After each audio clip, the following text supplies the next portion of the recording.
में अर्ज़ करता हूँ कि हुज़ूर जहाँ उनके पाकिस्तान से वहाँ बैनुल मुबारक से भी दुआ के लिए मरहूम तशरीफ़ लाए हैं। बरतानिया से अलहाज खलीफा मलिक मुल्क साहब, जनाब अलहाज खलीफा अलामा फरीद हारूनी साहब, जनाब अलहाज खलीफा मोहम्मद फौजुल महमूद साहब उनके से, जनाब अलहाज खलीफा शमीर फैजदा सऊदी अरब से, जनाब अलहाज खलीफा महमूद हुसैन रशीदी साहब जो कि बरतानिया से तशरीफ लाए। हुज़ूर इस दौरान बहुत सारे लोग मर्द और ख़वातीन हज़रात जो कि दरबार अलिया मौला शरीफ के साथ ताल्लुक़ रखते थे, इस दुनिया पानी से वफात पा गए, जिनमें खलीफा अरशद साई बारी की डिग्री भी होगी। बहुत सारे हज़रात उनके नाम लेना दुश्वार है, उनके लिए हुज़ूर दुआ की दरख्वास्त। हुज़ूर खातमी नगर जिन्होंने दिन रात जानी भी और माली भी अपनी जान से बढ़कर हुज़ूर उनके लिए भी दुआ की अर्ज़ पेश करें।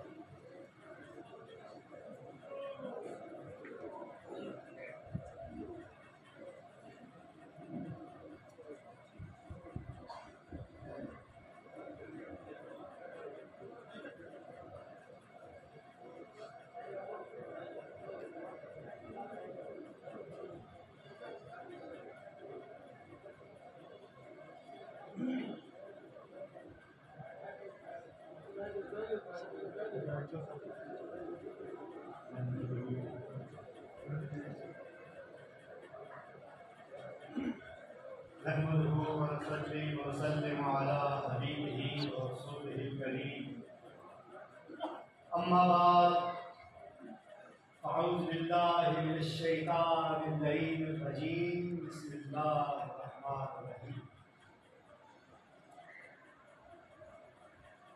बाद हमदो सनाए रब्बे जलील व हदिये सलात व सलाम व सय्यद आलम आकाए दो जहां रहबरे इंस व जान शहंशाह कौन मकान हज़रत मोहम्मद मुस्तफ़ा सल्लल्लाहु अलैहि व आलिहि वसल्लम। अल्हम्दुलिल्लाह,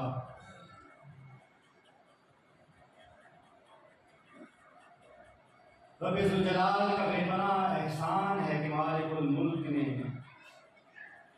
आज फिर हमें अपने जिक्र की तौफीक अता फरमाई और यहाँ इकट्ठा किया आपके इस मरकज़ पे निस्बत रसूली के हाज़िर मोहतरम, आप और अल्लाह ताला का बेपनाह एहसान है कि मालिकुल मुल्क ने आपको ये तौफीक अता फरमाई और अपना शुक्रगुजार बंदा बनाया। क्या गौस मुअज़्ज़म सरकार मोहम्मदी रहमतुल्लाह अलैह की याद मनाने के लिए, इज़हार तशक्कुर के लिए, उनकी दरजात की बुलंदी के लिए मुरब्बित इस महफिल में आए। हल जज़ाउ एहसान एहसान का बदला, अच्छाई का बदला, नेकी का बदला, नेकी और अच्छाई के अलावा और क्या हो सकता है। सरकार मोहम्मदी ने हम पर यह एहसान किया कि हमें खानदान निस्बत रसूली के अजीम शान हार में इकट्ठा जड़ दिया। हमारे दरमियान ये अजीम रिश्ता कायम कर दिया। हमें इस दौलत से रूशनास किया और हमारे सीनों को मुनव्वर किया।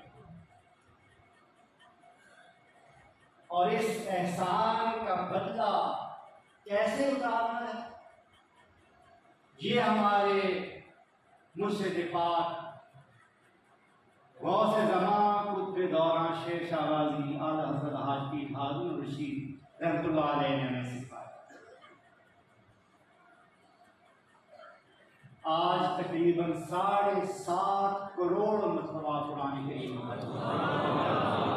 पूरी दुनिया से, मुल्क के तूल और अर्ज़ से लोगों ने कुरान पाक इकट्ठा करके जमा करा। ये वो अजीम मौका है अज़ीज़ान मन, जिसके लिए सारा साल लोग तैयारी करते हैं, कुरान पाक पढ़ते हैं, पढ़वाते हैं, जमा करते हैं। सिर्फ पाकिस्तान में नहीं बल्कि पूरी दुनिया में। अल्लाह ताला अपनी बारगाह में ये हदिया कबूल फरमाए और सरकार मौलवी के क़यामत तक दर्जात बुलंद फरमाए। और जिस अजीम हस्ती ने हमें ये सलीका और हमें ये तरीका सिखाया, अल्लाह उनकी भी दर्जात फरमाए। हाज़िरीन मोहतरम, आप सिलसिला निस्बत रसूली से ताल्लुक़, कुरान करीम से मोहब्बत और अकीदत इस सिलसिला आलिया का खासा। दुनिया में कोई और ऐसा मरकज नहीं होगा जहां पर इतनी बड़ी तादाद में इस तरह कुरान करीम का खत्म होता हो, इस तरह उसका एहतमाम होता हो, जिस सिलसिले के चाहने वाले इस तरह कुरान पाक जमा करके इकट्ठा करके रब बारगाह के हुजूर पेश करते हो। ये आप ही का खासा है। ये अल्लाह ताला ने आप ही पर करम फजल फरमाया है कि आपको अपने कलाम कुरान पाक की दोस्ती और मोहब्बत अता। आज के मोहतरम, कुरान करीम एक किताब, सहीफा, 30 पारे चंद वर्गों पर लिखा हुआ, चंद सूरतें, चंद आयात, हाथ में उठाएं तो उसका हाथ में आ जाए, लेकिन उसे खोले तो उसकी अजमतें और बरकतें इतनी कि ये पूरी कायनात भी उसे समेटने के लिए कम पड़ जाए। ये याद रखें हाज़िरीन मोहतरम कि अल्लाह ताला का कलाम कुरान मजीद एक जिंदा किताब। अल्लाह ताला ने सारे ज़मानों को इस किताब में यकजा कर दिया, माजी को, हाल को, मुस्तक़बिल। ये रब्बे ज़ुल जलाल हमारे खालिक और हमारे मालिक का कलाम, जिस ज़ात पर ये कलाम नाज़िल हुआ वो अल्लाह की मखलूक में सबसे बेहतरीन है, जिसका कोई सानी नहीं, जो खैरुल बशर है, जो सय्यदुल अंबिया है, जो खातिमुन नबीयीन है, जो अल्लाह का महबूब, उस अजीम ज़ात पे ये नाज़िल है। जिस महीने ये नाज़िल हुआ, रब्बे ज़ुल जलाल ने उस महीने को तमाम महीनों की सरदारी अता की। उस महीने में सबको रोजे रखने का हुक्म दे दिया, शहर सयाम बना दिया, और जिस रात को ये नाज़िल हुआ, उस रात को हजारों महीनों से बेहतर बना दिया। इतनी बड़ी अज़मत है इस कुरान में। हाज़िरीन मोहतरम, ये वो अजीम किताब है कि जो पढ़े उस पे भी अल्लाह की रहमत, जिसके लिए पढ़े उस पे भी अल्लाह की रहमत, और जिस जगह पे पढ़े वहां भी अल्लाह की रहमत। हाज़िरीन मोहतरम, याद रखें कि अल्लाह ताला ने आप पर इतना बड़ा एहसान किया है कि कुरान करीम की दोस्ती आपको अता फरमाई है। आज के दिन इसकी सोहबत आपको अता फरमाई है। कितना अजीम दोस्त है कि इस दुनिया में भी आपकी रहनुमाई करता है, कब्र की तन्हाइयों में भी आपका साथ देने के लिए मौजूद होता है और रोज महशर रब की बारगाह में आपकी शफाअत करेगा और उस वक्त तक अपनी कारी की शफाअत करता रहेगा जब तक कि अल्लाह ताला उसके कारी को बख्श के जन्नत में दाखिल नहीं करता। और हदीस में आता है किस तरह शफाअत करेगा कि अल्लाह ताला फिर अपने बंदे को फरमाएगा कि तू जन्नत में दाखिल हो, इसके दर्जात तय करता जा, इसके सीने तय करता जा और आस्ता आस्ता कुरान पाक पढ़ता जा इसी तरह के जिस तरह दुनिया में पढ़ा जाता। कितनी खूबसूरत दोस्ती है मुर्शिद ने आपसे, कैसा ताल्लुक हमारे पीर मुर्शिद ने कायम किया। जो हिदायत है दुनिया और आखिरत की फलाह और निजात का जरिया है, जो सिरात मुस्तकीम के लिए निशान राह है, जो नूर है जिंदगी में सीनों को मुनव्वर करता है, कब्र में कब्र को मुनव्वर करता है, क़यामत के दिन जुल्मतों को दूर करके रोशनी का सबब बनता है, जो हिकमत है दानाई है सारे जहान की, और जो फुरकान है जो हक को बातिल को अलग कर देने वाला, जो अच्छे और बुरे की पहचान करा देने वाला है, जो मोमिन है, जो परहेजगार हैं, जब वो इसे सुनते हैं तो उनका दिल नरम हो जाता है, उनके आंसू निकलते हैं, उनके सारे गम उनके आंसू में बह जाते हैं, उनके दिल साफ होते हैं, दिल तैयार हो जाते हैं अल्लाह की रहमतों और बरकतों के लिए। और चूंकि ये फुरकान है तो फिर अगर उसको गुमराह सुनते हैं, बदराह सुनते हैं, काफिर सुनते हैं तो उनको इस तरह तकलीफ होती है कि जिस तरह किसी इंसान की हड्डियां टूटती है, वो तसव्वुफ का शिकार हो जाते हैं। उनकी ख्वाहिश होती है कि वो ऐसी जगह से दूर भाग जाए जहां इसकी तलावत होती हो या जिक्र होता हो, और अगर वो खुद दूर नहीं भाग सकते बदबख्त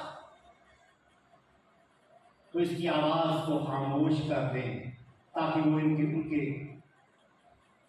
कानों तक ना पहुंच सके। इसकी आवाज और इसका जिक्र उनको डिस्टर्ब करता है, लेकिन वो अपनी कानों में एयरपॉड और हेडफोन लगा के गाने और नगमे सुनते हैं और उस पर झूमते हैं, उस पर वो डिस्टर्ब नहीं होते। शहरों में कंसर्ट करते हैं, शहरों के कोने कोने तक आवाजें जाती हैं, गूंजती हैं नगमों की, गानों की, चिंगो रबाब की और इनकी मुशक माशुकाओं के ठुमकों की। वहां ये डिस्टर्ब नहीं होते, लेकिन जब अल्लाह का नाम लिया जाता है, जब उसका जिक्र किया जाता है, जब कुरान पढ़ा जाता है, तो अगर लाउडस्पीकर ऑन कर दिया जाए तो ये बेचैन और बेकरार हो जाते हैं, इनकी रूहें तड़प जाती हैं, इनका आका शैतान इनसे कहता है कि आप दूर भाग जाओ, दूर नहीं भाग सकते, तुम्हें खामोश कराओ, ये क्यों अल्लाह का नाम ले रहे हैं। ला हौला वला कुव्वता इल्ला बिल्लाह। ये वक्त भी आना। अज़ीज़ान मोहतरम, मेरे प्यारे बच्चों और मेरे साथ ये दुआ किया करें कि अल्लाह ताला हमें अपने कुरान से मोहब्बत करने वाला बनाए, अपने जिक्र से मोहब्बत करने वाला बनाए, और उन लोगों में से हरगिज़ न करे उनके साथ हर गिर शामिल न करे जो अल्लाह का जिक्र सुनकर बेचैन और बेकरार हो जाते हैं, जिनके दिल टूट जाते हैं। लिहाजा ये मैं कह रहा था कि फुरकान ये हक और बातिल की पहचान कराने वाला है। अज़ीज़ान मोहतरम, ये हमेशा कराता आया है, ये आज भी करा रहा है, ये मुस्तक़बिल में भी कराएगा। ये क़यामत तक इस कुरान का एजाज़ है कि ये हक और बातिल को अलग करेगा।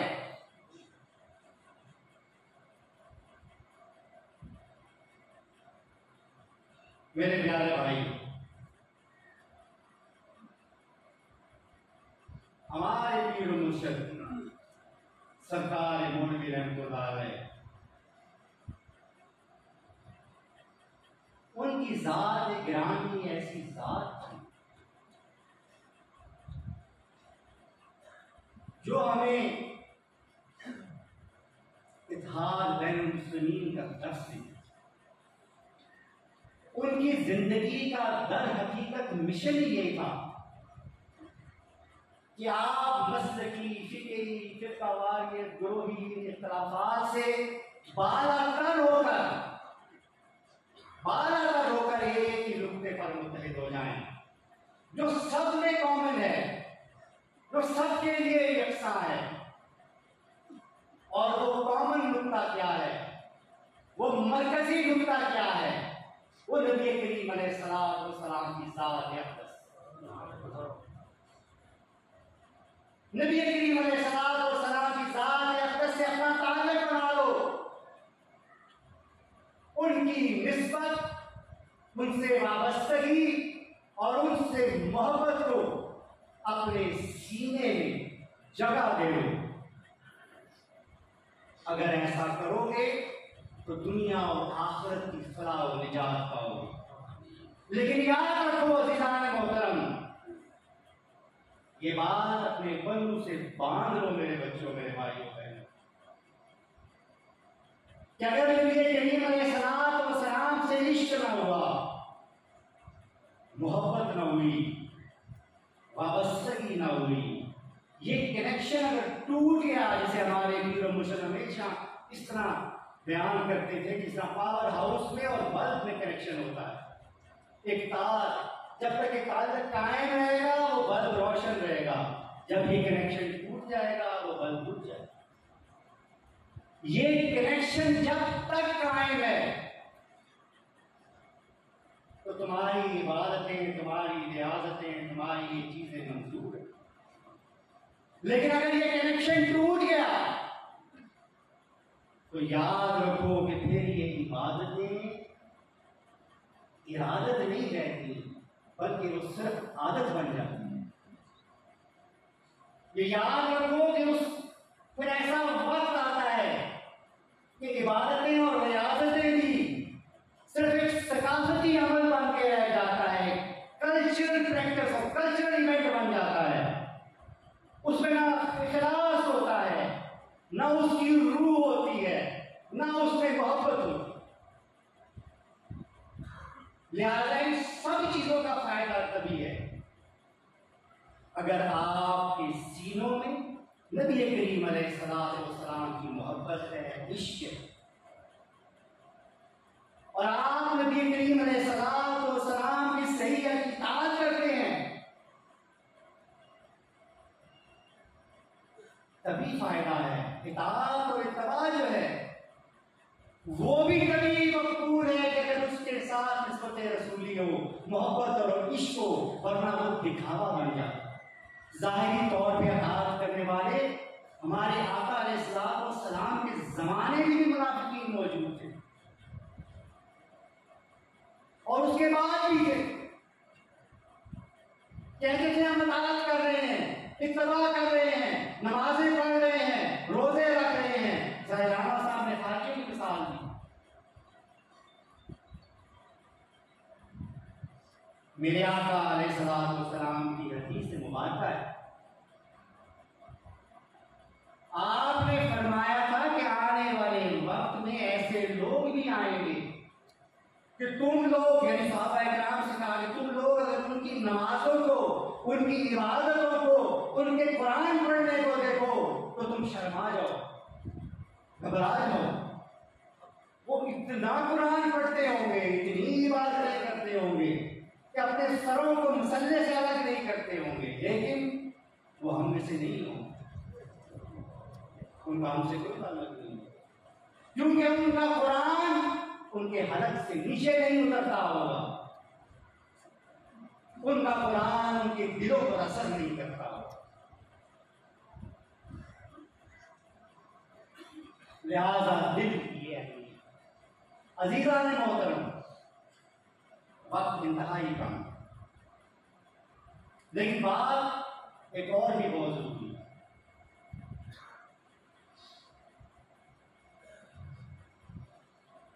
आजकल एक नया शोशा लोगों में छोड़ा गया और कुछ लोग ऐसे भी हैं जो उसमें मान जाते हैं, यकीन कर लेते हैं। मुझे किसी ने बताया कि पहले कुरान की महफिलों में लोग आते थे, कुरान पाक पढ़ते थे, खत्म होता था। अब ऐसा वक्त आ गया, किसी को कहो आओ कुरान पढ़ो, कुरान की महफिल करते हैं, खत्म कुरान करते हैं, तो आगे से जवाब देते हैं कि इस तरह कुरान पाक पढ़ने का क्या फायदा, हमें अभी तो आती नहीं, समझ नहीं आया।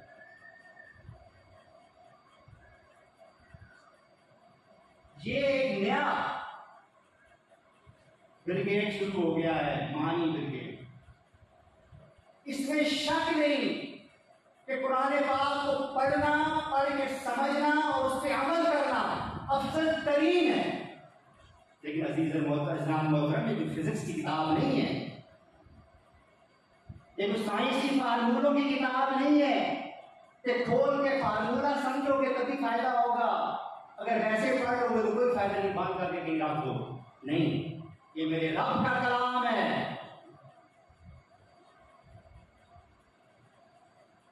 इसे पढ़ने वाला, इसकी इज्जत करने वाला, इसे चूमने वाला, इसे मोहब्बत से देखने वाला, इसका एहतराम करने वाला इबादत कर रहा होता है। सारे अमल इबादत में, सारे अमल ऐसे हैं जिसका सवाब है।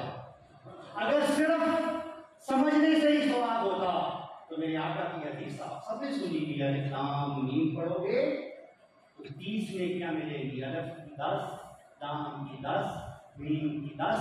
अब इस मानी ब्रिगेड से पूछो इस अलफ लाम मीम का क्या मतलब है?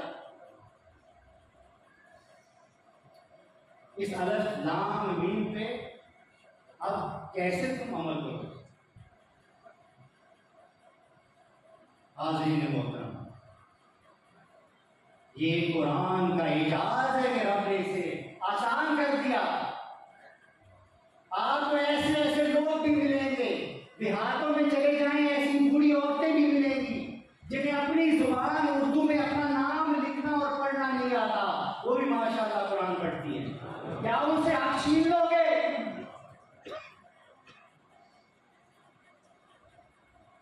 80% तो अजमी है कुरान पढ़ने वाले मुसलमान। ये अजमियों के लिए ये किताब नहीं है।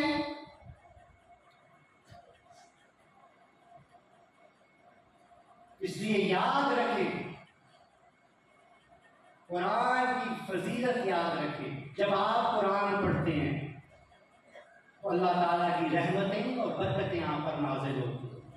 आपका दिल नरम होता है, दिल की जमीन तैयार होती है और फिर आपके अंदर खुद ब खुद ये शौक पैदा होता है। पहले क्या होता है? पहले दिल की जमीन नरम होती है,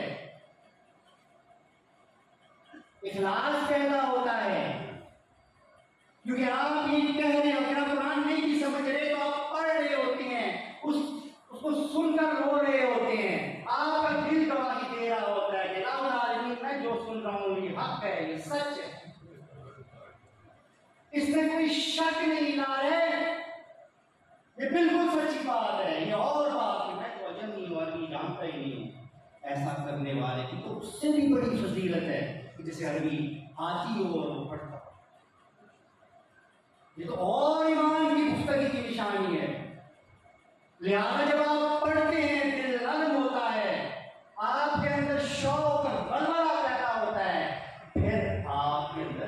तो बहुत ही चाह पैदा होती है कि ये कुरान जो मेरे सीने को नरम कर रहा है, जो मेरे आंसू निकाल रहा है, जो मेरे रब की किताब है, इसका असल मफहूम क्या है, मेरा रब क्या कह रहा है, उसे भी पढ़ूं, उसका मतलब देखूं, फिर उससे अमल करूं। लिहाजा याद रखें, कुरान से लोगों को दूर ना करें, तारीफ करें, कुरान खाने की महफिलें सजाया है, कुरान के पारे उनके हाथों में दे, उन्हें ये मत कहें कि तुम्हें मतलब नहीं आता तो क्या करें। ये रब की किताब है, ये रहमतों और बरकतों के नज़ूल का सबब है। ये जिस महफिल में जिस जगह पढ़ी जाती है, अल्लाह ताला अपने अनवार और तजल्लियात की वहां बारिश करता है। जो जुबान इसकी कदर करती है वो भी अफजल, जो सीना इसे हिफ्ज करता है वो भी अफजल। अज़ीज़ान मोहतरम, जिस कागज पर इसके हुरूफ तहरीर कर दिए जाते हैं वो भी कुरान कहलाता है, सीफा कहलाता है, मोहतरम हो जाता है। आप उसे जमीन पर नहीं फेंक सकते, ऊंची जगह पे रखते हैं। इससे वाबस्ता हर चीज मोहतरम और एहतराम वाली है, लिहाजा इससे अपना ताल्लुक मजबूत करें। वरना जिनका ताल्लुक टूट गया था कुरान से, उनके दिल सख्त हो गए। मानी उन्हें बड़े अच्छे आते थे कुरान, आदीन मोहतरम, मानी उन्हें बहुत अच्छे आते थे, वो अरब थे, बहुत खूबसूरती से अरबी ग्रामर भी जानते थे, सुबह दोपहर शाम क्या कुरान हर वक्त अपने जेब में रखते थे, हर वक्त पढ़ते थे, लेकिन इसके फयूज और बरकत से महरूम हो गए थे क्योंकि उनके हलक से ऊपर हुआ। उसका नतीजा क्या निकला? जिसे साक़िए कौसर कहते थे, उसके नवासों पे पानी बना। अरबी तो जानते थे, कुरान तो पढ़ते थे ना, नमाजें तो पढ़ते थे ना। जिसे साक़िए कौसर कहते हैं, जिसके लिए दावा करते हैं हम हौज़े कौसर पे जाएंगे तो आका जाम भर भर के हमें देंगे, उन्हीं के नवासों को, उन्हीं के प्यारों को प्यासा रखा। जिस नबी का कलिमा पढ़ते थे, जिसकी सिखाई हुई नमाज पढ़ते थे, उसके नवासे और उसके नवासे के खानदान का गर्दन या झुकाना चाहते थे या उसे काटना चाहते थे। यानी कायद मान रहे हो, आका मान रहे हो, कह रहे हो कि हम उनका कलिमा पढ़ते हैं और डिमांड क्या कर रहे हो,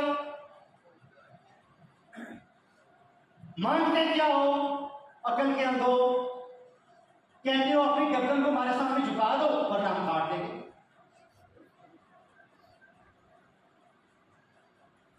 इस कदर दिल सख्त हो गए थे, इस कदर दिल सख्त हो गए थे अज़ीज़ान मोहतरम, इबादतें रायगा गई, इल्म हिजाब अकबर बन गया। अरबी के माने काम नहीं आए, अजाने देना, रोजे रखना, नमाजें पढ़ना काम नहीं आया, क्योंकि इरादत आदत बन गई थी। कुरान सिर्फ कुरान सिर्फ इसलिए पढ़ा जाता था कि उसमें क्या लिखा हुआ है, तारीफ है, तारीफ समझ लो। रूहानी ताल्लुक खत्म हो गया। अगर रूहानी ताल्लुक होगा तो क्या ऐसा होता? 4 मुहर्रम में याद करें मुझे, 4 मुहर्रम में आशूरे की 4 तारीख है अज़ीज़ान मोहतरम। आपको मालूम है आज के दिन क्या हुआ? कितने अजीम सहाबी थे हज़रत साद बिन अबी वक़ास,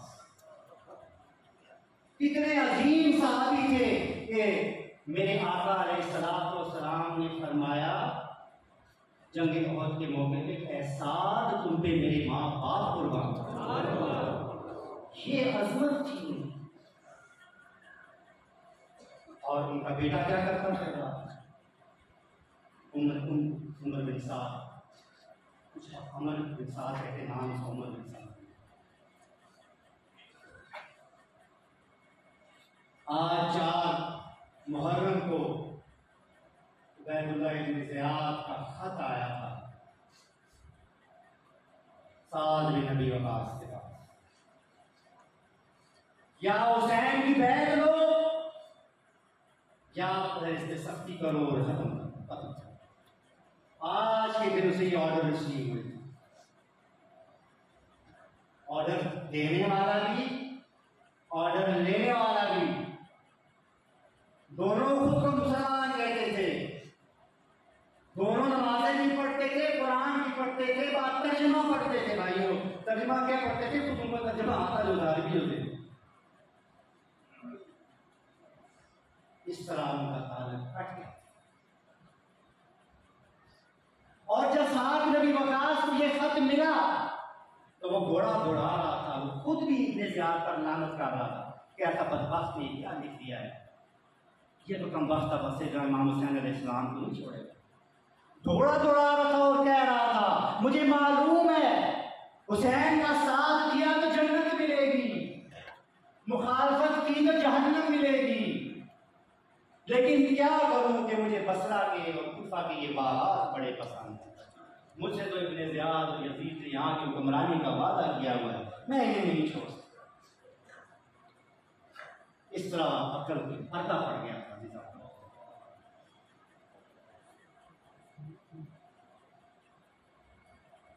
अगर अल्लाह ताला की मेहरबानी ना हो, उसका फज़्ल करम ना हो, उसका एहसान ना हो और मेरे आका अलैहिस्सलाम व तस्लीम की मोहब्बत सीने में ना हो, निस्बत रसूली से सीने मुनव्वर ना हो, अज़ीज़ान मोहतरम याद रखें कि आदत का सबसे बड़ा इम्तिहान ही उसकी इबादत बन जाता है और आलम का सबसे बड़ा इम्तिहान ही उसका इल्म बन जाता है। यही इल्म उसे जहन्नम तक ले जाता है, उसके लिए पर्दा बन जाता है। यही इबादत उसे मुनाफिकों की सख्त में शामिल करती है। लिहाजा इन सब चीजों का फायदा तभी है जब आका करीम अलैहिस्सलाम की निस्बत हासिल होगी, और निस्बत रसूली के लिए सीनों की सफाई जरूरी है। निस्बत रसूली के लिए सीनों की सफाई जरूरी है। मेरे आका अलैहिस्सलाम की हयात तैयबा में तो आपके सामने जब सहाबी आते थे, कोई भी आता था मुसलमान होने के लिए, आपकी तो एक नजर से उसका तज़किया नफ्स होता है। लेकिन हम मिस्कीन क्या करें? हम क्या करें? आज 1450-1500 साल के बाद हमारे पास यही तरीका है ईश्वर का, हमें हमारे मुर्शिद ने भी सिखाया है। अल्लाह का जिक्र करो, कुरान पाक कसरत से पढ़ो, ताकि तुम्हारे सीनों की मैल साफ हो जाए, तुम्हारे सीने नर्म हो जाए, निस्बत रसूली के लिए तैयार हो जाए। जब ऐसा हो जाएगा तुम्हारा इखलास रब्बुल जलाल की बारगाह में साबित हो जाएगा, तो रब्बुल जलाल इनाम के तौर पर निस्बत रसूली और इश्क़ मुस्तफ़ा तुम्हारे इस पाक सीने में रखते हैं, जो फिर तुम्हें कभी भटकने नहीं देते।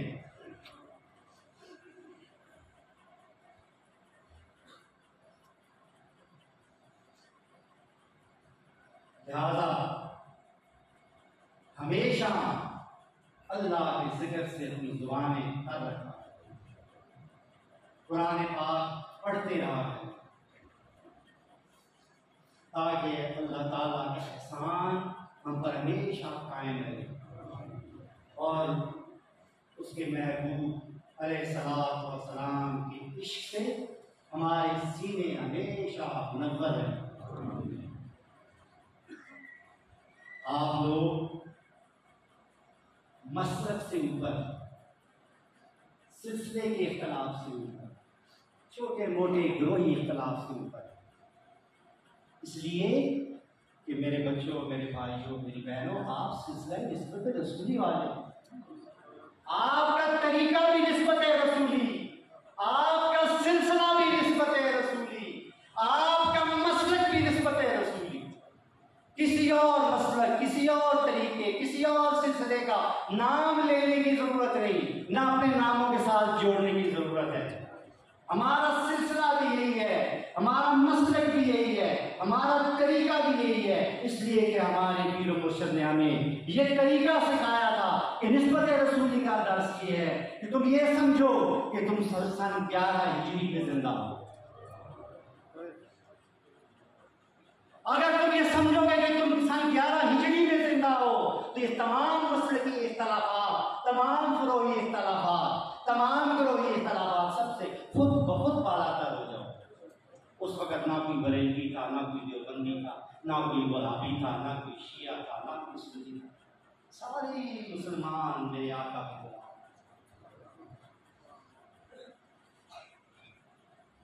वो ईमान हासिल करो, वो तरीका हासिल करो जो सहाबा इकराम को हासिल था।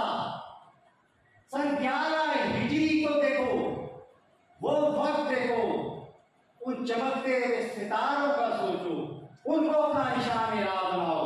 वैसी अकीदत, वैसी मोहब्बत, वैसी इताअत, वैसा इत्तबा लाओ,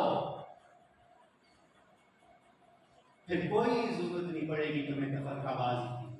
इनसे सब छोटी चीजें ये खत्म नहीं होगी, ये रहेंगी मेरे भाइयों, लेकिन तुम खुद को इससे बात करो।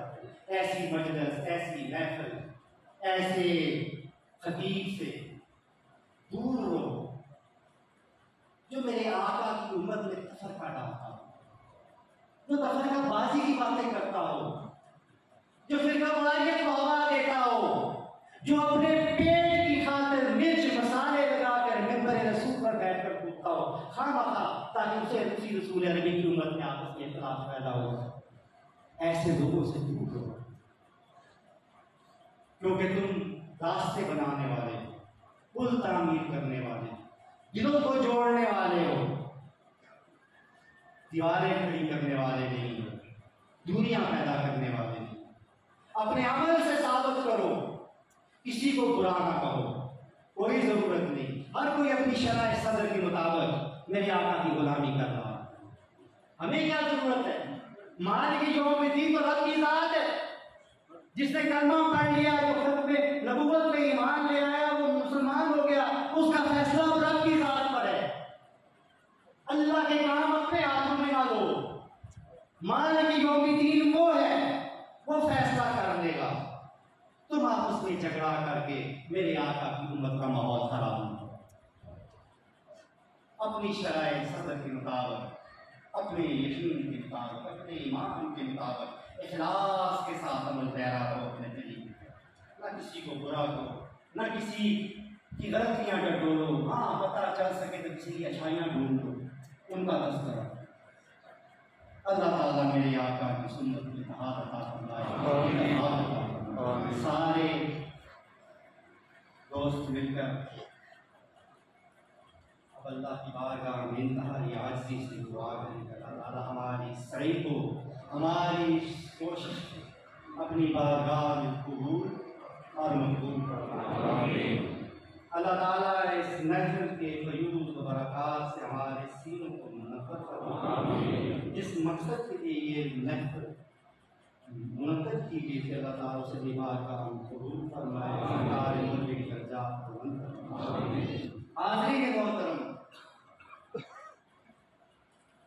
हम गुनाहगार लोग, इसलिए सबसे पहले जरूरी है कि बारगाह में माफ़ी। इलाहुल आलमीन, हम तेरे गुनाहगार बंदे हैं, हम सियाकार हैं, हम खताकार हैं।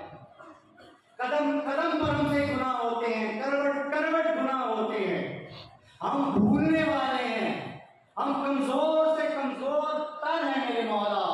तू जबरदस्त बेनियाज है इलाहुल आलमीन, तू गफ्फारुज़ ज़नूब है, तू क़दीमुल एहसान है। हमारे गुनाह, हमारी खताएं, हमारी गलतियां माफ फरमा। अपनी बंदगी और अपने हबीब की गुलामी अता फरमा। इलाहुल आलमीन, तू सत्तारुल अयूब है, हमारे ऐबों पर पर्दा डाल फरमा। हमें ये तौफीक अता फरमा कि हम भी दूसरों के ऐबों पर पर्दा डाल सकें। इलाहुल आलमीन, या रब्बुल जलाल, हमें हज की, हमें उम्रे की तौफीक अता, हमारे इस सफर को हमारे लिए आसान बना, अपने घर और अपने हबीब के दर का दीदार नसीब। इलाहुल आलमीन हमारे माँ बाप पर रहम फरमा, इलाहुल आलमीन हमारे माँ बाप की सारी परेशानियाँ दूर फरमा, उन पर इसी तरह रहम फरमा जिसका हमारे बचपन में वो हम पर रहम करते थे मौला। इलाहुल आलमीन जिनके माँ बाप फौत हो गए उनकी मग़फ़िरत फरमा, उनके दर्जात बुलंद फरमा। इलाहुल आलमीन हमारे बीवी बच्चों, हमारे अहवाल के रहम फरमा, उन्हें अपनी बंदगी, अपने अली की ग़ुलामी अता फरमा। इलाहुल आलमीन उन्हें हमारा ताबेदार रख, इलाहुल आलमीन उन्हें नेक मुसलमान रख, अपने नबी का ग़ुलाम रख। इलाहुल आलमीन हमारे अहवाल को किसी का मोहताज न करना।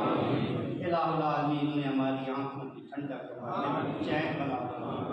इलाहुल आलमीन तू रब्बुल इज्जत है, सारी इज्जतें तेरी लिए हैं, तू जिसे चाहे इज्जत से सरफराज कर दे, जिसे चाहे जिल्लत के कुएं में गिरों में धकेल दे मौला। इलाहुल आलमीन तुझे तेरे हबीब का वास्ता मौला।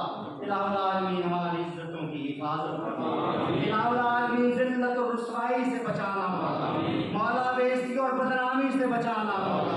इलाहुल आलमीन हमारा शर्म पर्दा रखना मौला, इस दुनिया में भी और आखिरत में भी, अपनों के सामने भी और गैरों के सामने भी। इलाहुल आलमीन तू खैरुर राज़िकीन, तू कायनात के तमाम खजानों का खालिक भी है और मालिक भी है मौला। इलाहुल आलमीन जो तू जिसे चाहता है बेशुमार बेहिसाब अता फरमाता है मौला। इलाहुल आलमीन तेरे खजानों में किसी चीज की कमी नहीं है मौला। मौला करीम हम अपने दामन फैलाए तेरी बारगाह में हाजिर है मौला। इलाहुल आलमीन गनी फरमा दे, बेशुमार बेहिसाब अता फरमा मौला, क्योंकि तेरे खजाने की कोई हद नहीं मौला। इलाहुल आलमीन हमारे रिज़्क़ में इतनी वुसअतें अता फरमा कि हम मखलूक में से किसी के मोहताज ना हो। इलाहुल आलमीन हमें अपने सिवा किसी का मोहताज ना होने देना, अपने सिवा किसी और के सामने हाथ फैलाने वाला ना बनाना मौला, हमें अपने सिवा किसी और से मांगने वाला ना बनाना। इलाहुल आलमीन हमारे दामन को हमेशा भर के रख मौला। मौला इतना अता फरमा कि हमें बांटने वाला बना दे, मांगने वाला कभी ना बना। इलाहुल आलमीन इतना दे कि आगे तेरी मखलूक में तकसीम करते जाए, दिल भी इतना वसी कर देना मौला। इलाहुल आलमीन तेरी अज़मतें, तेरी रहमतें, तेरी बरकतें, इन्हीं का हमें आस्था, इन्हीं पर हमें उम्मीद।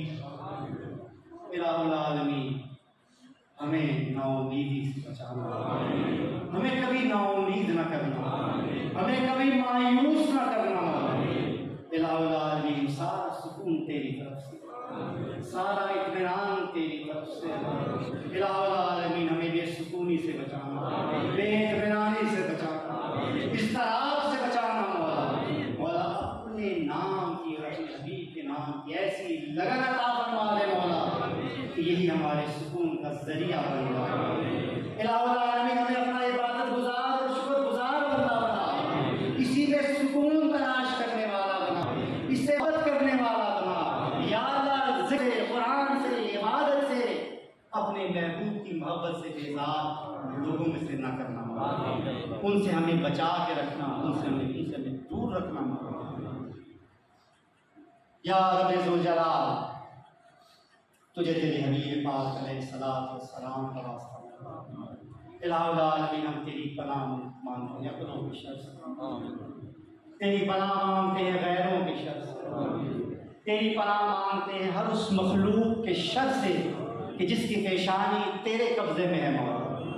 मौला करीम हमारी हिफाजत फरमाना, हमारा दिफा फरमाना, हमारे आगे भी और हमारे पीछे भी, हमारे सोए हुए भी और हमारे जागते हुए, हमारी मौजूदगी में भी और हमारी गैर मौजूदगी में। इलाहुल आलमीन हमें ज़ालिमों से बचाना, मौला करीम हमें ज़ालिमों से बचाना और हमें कभी भी जुल्म करने वाला न बनाना। इलाहुल आलमीन अपनी हमारे, अपनी नुसरत, अपना फजल, अपना करम हमेशा हमारे और हमारे प्यारों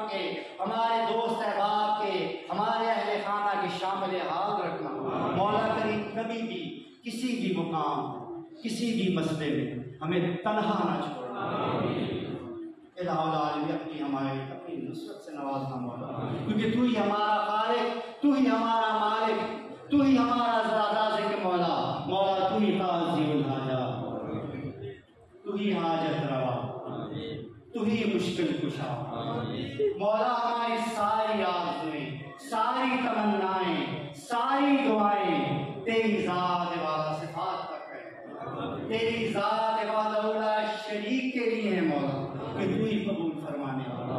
इलाहुल आलमीन तुझे तेरी इज्जत व जलाल का वास्ता, मौला तुझे तेरी अज़मतों की बिरियाई का वास्ता, मौला करीम तुझे तेरी बेनियाज़ी का वास्ता, मौला करीम तुझे तेरे ज़बरदस्त होने का वास्ता, मौला करीम तुझे तेरे अस्माए हसना का वास्ता, उन अस्माए हसना का वास्ता कि जिनका इल्म तूने हमें अता फरमाया, और उन अस्माए हसना का वास्ता कि जिनका इल्म तूने अपने पास रखा।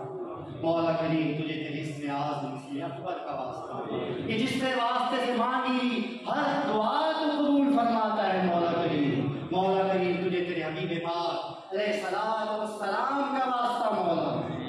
मौला तू बेनियाज़